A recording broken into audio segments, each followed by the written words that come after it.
Thank you for your warm and kind introduction. Chief Lloyd Laja from UNODC and Professor Joshua James from Harvard University.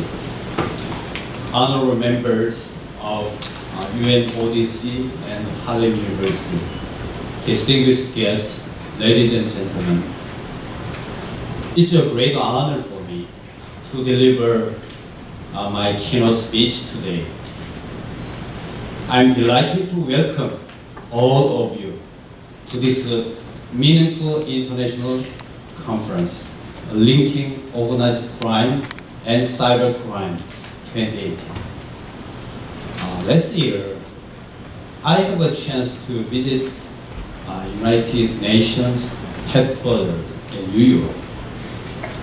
I looked around General Assembly and another Economic and Social Council, as well as Security Council. One of my colleagues is working there, so he introduced the UN to me.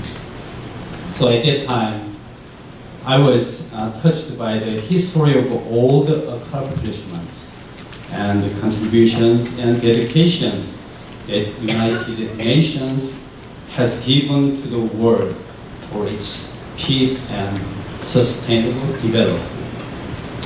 I do respect those who are working for the international organization, including UNODC. From the bottom of my heart, I'd like to suggest that we should give them a warm round of applause to express our heart.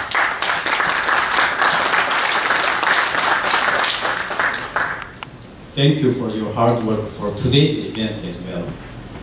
I would express a sincere gratitude to all the participants, especially those who are arrived here after a long flight.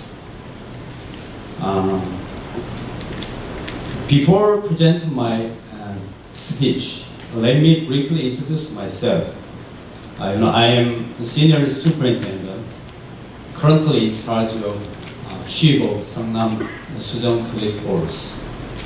And I worked at Foreign Affairs Bureau at Korean National Police and had 7-year work experience as a police consul at the Police Consulate General of Korea in America and China.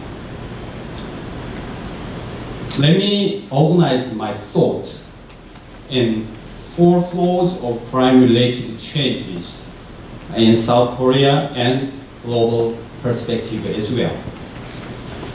First, decrease in traditional offline felony crimes. Second, increase in cyber crimes in Korea through statistics we can see. Third, diversification of organized crimes. Last but not least, cyber crimes becoming a kind of service.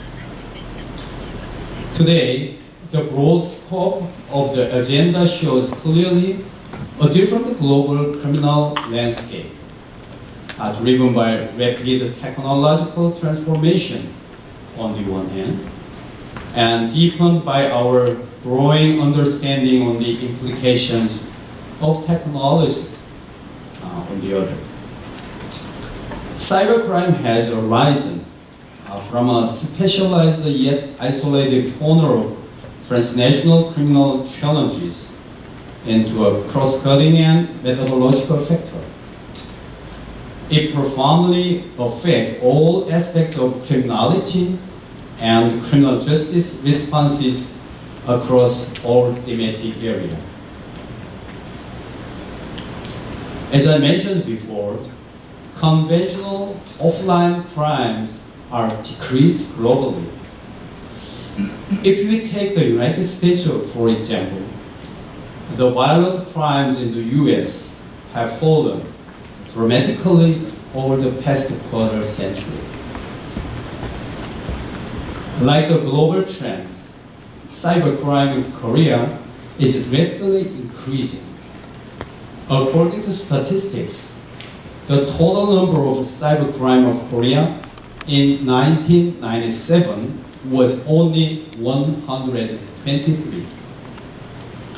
In the year 2017, there were nearly 130,000 cases. Cybercrime has become more and more monetary, political, and religious motifs.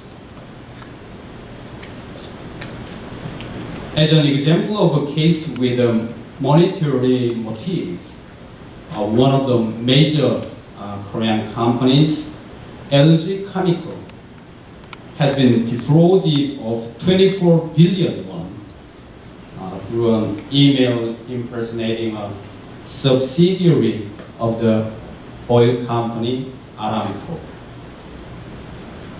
Such organized crimes for the purpose of monetary gain continue to occur in cyberspace. The WannaCry ransomware attack, which occurred in 2017, affected approximately 10,000 personal computers in 100 countries in one day. After it was released and drove the fear of cyber terrorism into the entire world in only one single day. Terrorists are actively using cyberspace to achieve their political, religious, and economic goals as well. We all keenly pay attention to this matter. Almost every day, we see the devastating ISIS terror incidents in the world. Year 2016, when I worked for Foreign Affairs Bureau, we hosted an international counterterrorism intelligence conference, invited 20 counterterrorism experts from 17 different countries and Interpol.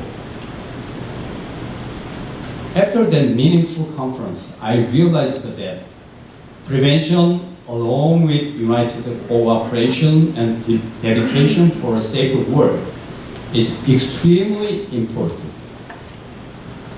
We could learn invaluable lessons and relevant tips from the experts in terms of counterterrorism. You know, Korea hosted 4 major international sports events, such as World Cup Games, World Athletics Games, Summer Olympics, and Winter Olympics, without any kind of security-related incidents. In the well-known statistics site, numbeo.com, in 2015, Korea was ranked as the safest country in the world. With outstanding result of Korea being one of the most secure countries, Korean National Police has played a very important major role. However, we cannot remain in this stage, but continue to fight the challenges we confront in the cyberspace. In the past, only a few criminal experts committed the cybercrime. But now, anyone can get involved in what we call cybercrime as a service, such as applying malignant code, access dark apps, and monetary laundering. Since 1992, Korean police first established the special team against computer crime, and the campaign has extended the organization from a few member hacker squad in 1995 to the large-sized cyber bureau in 2014. However, there are difficulties due to its transnational nature and the cybercrime as a service aspect, which are expected to be more and more severe. Especially the organized crime is moving from offline to online. In cyberspace, anybody could be victims, and the detectives have hard time tracking the cybercrime offenders when they use the comprehensive technology known as a dark web and deep layer network. Many kinds of crime around the world are moving their base of operations online, including counterfeit medicine, wildlife crime, human and drug trafficking, and child abuse material, etc. In the case of pornography, this was and still is a big issue in Korea. It is composed of criminal networks which operate sites that actively spread videos with ad revenues. And in the case of fake medicines, fake Viagra and Cialis can be easily obtained in Korea. Anybody who can access to online could be easily exposed to getting those drugs by simply searching it online. It is very difficult to track with transactions made on the deep web, and it requires more time, cost, and specialized knowledge than conventional investigation methods. To this end, it is imperative to develop two countermeasures. One is the development of technology of tracking the dark web and the virtual currency. And the other is international response. Since the latter is more important than the former, so efforts for international cooperation should be reinforced. In actualizing the knowledge-based technical assistance, the national headquarters of the Korean National Police Agency and the Korean National Police University constituted an iterative knowledge production loop to straddle practitioners and scholars. For example, the International Cybercrime Research Center at the KNPU has been a hub for knowledge and policy innovation. In collaboration with the Korean International Cooperation Agency, the Korean National Police and the KNPU have been running international capacity building programs for law enforcement officers across the globe. As such, organized crime and cybercrime are becoming more evolved day by day. And in a time when arrests are even more difficult, the opening of the LOCC 2018 symposium is very timely, I think. In this meaningful symposium, we will focus various topics with renowned experts. And the law enforcement should pay attention to the organized crimes and those that are supported by technology. Nowadays, technology is misused in money laundering, corruption, and drug and human trafficking and immigrant trafficking.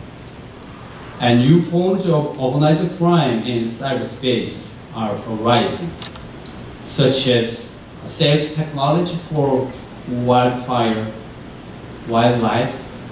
cultural treasures, and fake drugs.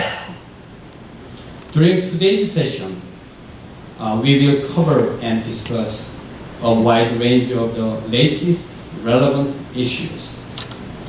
I would like to stress the fact that these new types of crimes and the various technologies of criminal organizations that increase every day can easily affect children and adolescents who are familiar with computers and mobile phones. As for next generation, Children and adolescents need to be well protected and educated for the bright future.